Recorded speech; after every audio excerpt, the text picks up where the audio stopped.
பழனிசாமி அவர் ஒரு ஆளுமிக்க அரசியல் தலைவர் இல்லை. படுதோல்வி பழனிசாமியால் தான் அரசியல். பழனிசாமி பாரதிய ஜனதா கட்சி இணைந்து அமைத்திருக்கின்ற கூட்டணி யார் தலைமையாக தளபதி உத்தரவிட்டார். தேர்தல் அறிக்கை வந்தவுடன் இன்றைக்கு இருக்கின்ற அரசியல் கட்சிகள் திராவிட முன்னேற்ற கழகம் பேர தொண்டக்கான துணியக்கான ஓட போறாங்க. பழனிசாமி சொல்லியிருக்கின்ற கருத்துக்கள் எதுவுமே சந்தர்ப்பமே இல்லாதது என்பதுதான் கருத்தாக.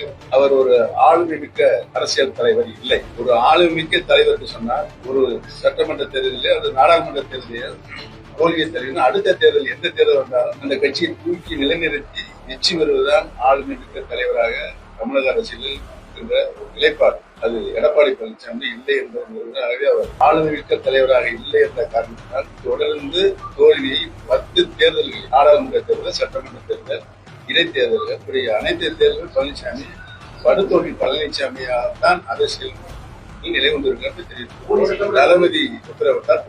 கோடி சட்டமன்ற தொகுதியில் 2017 முதன்முறையாக இந்த தேர்தல் கட்சியில் சொன்ன வாக்குறுதிகள் ஒன்றை தவிர பாக்கியெல்லாம் நிறைவேற்றி